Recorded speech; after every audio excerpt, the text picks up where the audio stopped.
I wasn't introduced yet, but I'm a technical consultant. I work in the renewable energy sector, specifically in photovoltaics. But today's talk is about my other job. In 2007, I became a mother. And what I wanted to talk about today is about implementing change in literature and imagery. A few days before the due date of my son's birth, his father asked me, "Are you ready to become the mother of a black child?" I laughed. I said, "Of course." But was I really? With all my critical thinking, my unlearning of racial prejudice, educating myself about the history of people of color, prepare me for the pain felt when people just did not get it. When their little, everyday, normal, racist remarks would give me this pain a parent feels when their child gets hurt. Oh my God, the nerves. No, nothing truly prepared me for this experience, except the community of friends and people who are willing to speak out against injustice and have helped me to try and be a loving mother of a mixed-race, tri-national child. My son is 8.5 now, a strong, energetic, and confident boy. It's been a journey. Being a parent is relentless. Some of you might become one, some of you maybe not. In the early days, the sleepless nights, the never-ending nappies, the teething, the list continues. I take my job seriously. As a technical consultant, I look at the details, but also at the broader picture. I see part of the job description of being a mother is to foster your child's learning, for example, through literature. My son was born in London. Once I semi-recovered from the birth, I wrapped my son into a sling and off I went to my local library in Brixton. Here, a lovely photo of Brixton Market. Where I lived then, a South London neighborhood, with its roots in both the Bohemian Victorian era and migration from the Caribbean in the 50s and 60s, as well as the West and East African world in the 80s and 90s. This market offers food from east to west of the globe. However, to maybe my naive surprise, the library of this most vibrant, diverse neighborhood of the metropolis, London, had only a very limited selection of books that would reflect the local population. Some books with children of color were from the USA and the Caribbean.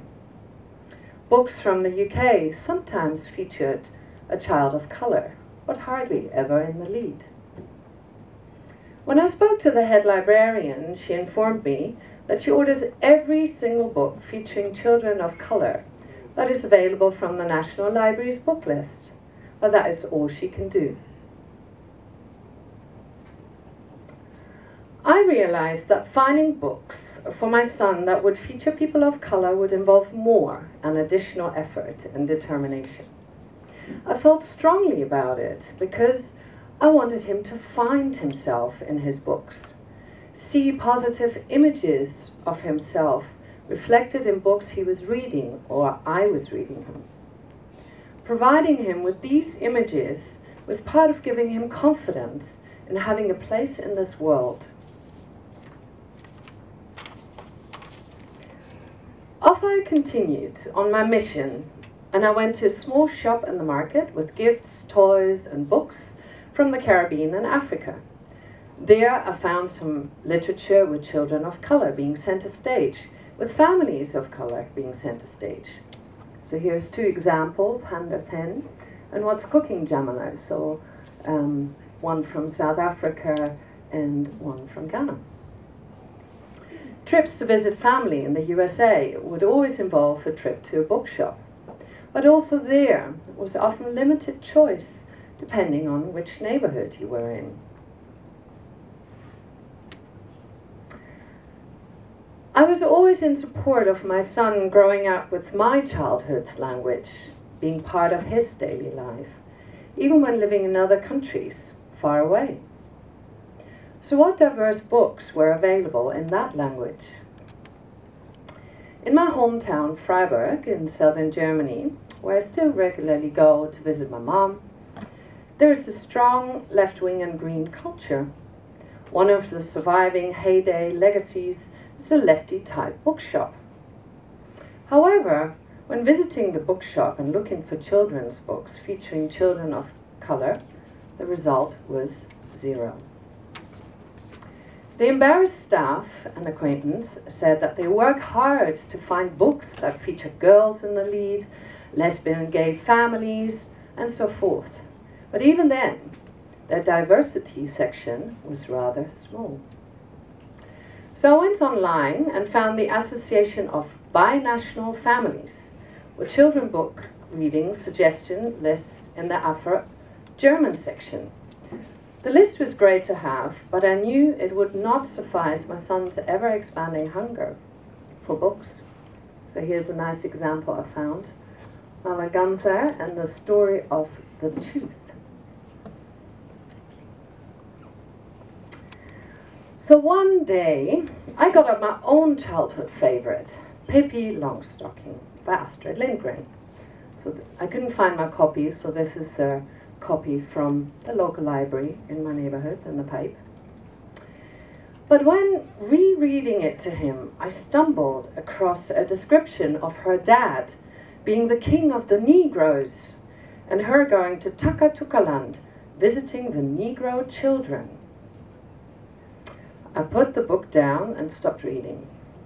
I became aware that one of my beloved books from my childhood no longer would be so for me, nor that I would read it to my son.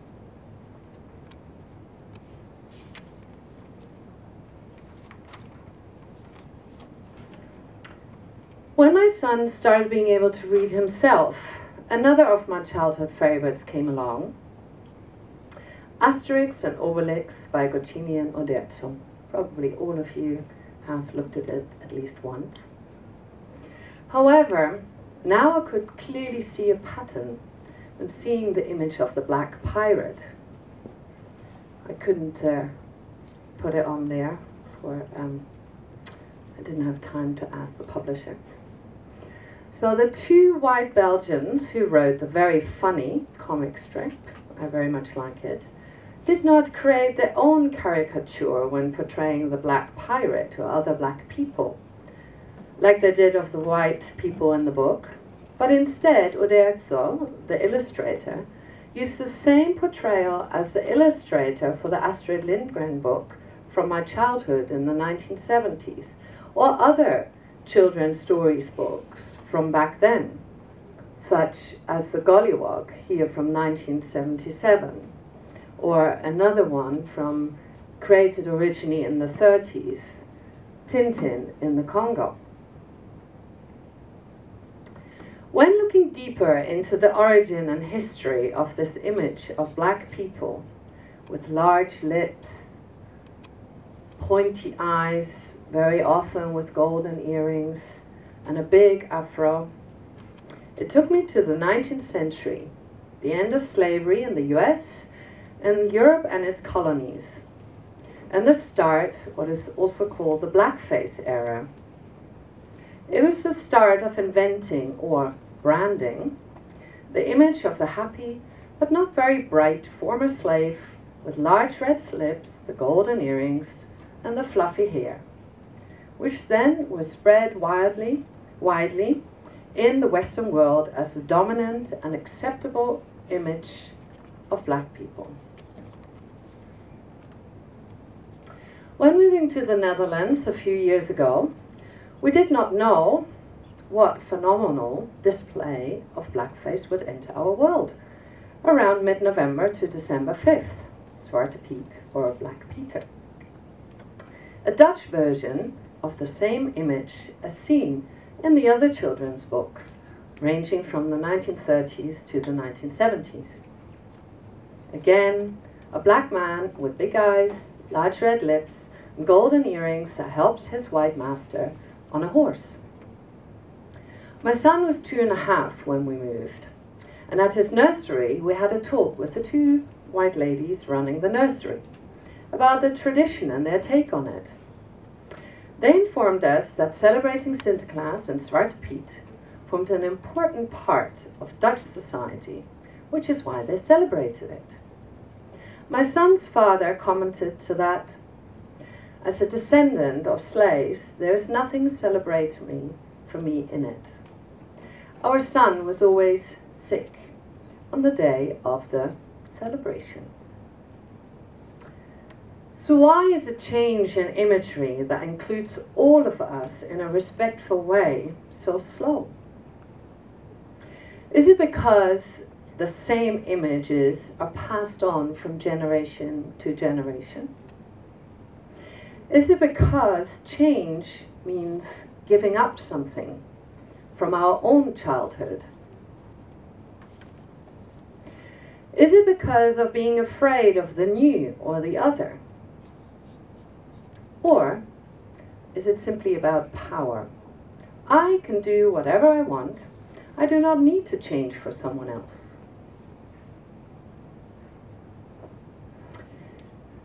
However, change has happened. When Astrid Lindgren passed away, her books were modernized. The King of Negroes became the King of the South Sea, and all the blackface images were removed. So the new version now of Pippi Longstocking no longer features blackface. However, as you can see, my local library still has the 1970s version. However, a group of parents in Germany are very active now to actually get the modern version of Pippi Longstockings into all the libraries. It's obviously a long way, it's about budget, but it's moving forward. In the US and in the UK, several bookshops and libraries have decided to move Tintin in the Congo into the above 16 or adult section, because they felt then young adults were ready to talk about the issue, versus young children at the age of 8 would probably not recognize what a gollywog is. Edith Blyton's book, Gollywog, which I mentioned earlier, is no longer reprinted. So you can only get the original versions, and you have to look hard for them. But some change is still outstanding. To my surprise, when the new Asterix and Obelix came out a year ago, a year and a half ago, might be wrong there, they still use the same age-old imagery of the Black Pirate in the latest version. And Zwarte Piet, Black Peter.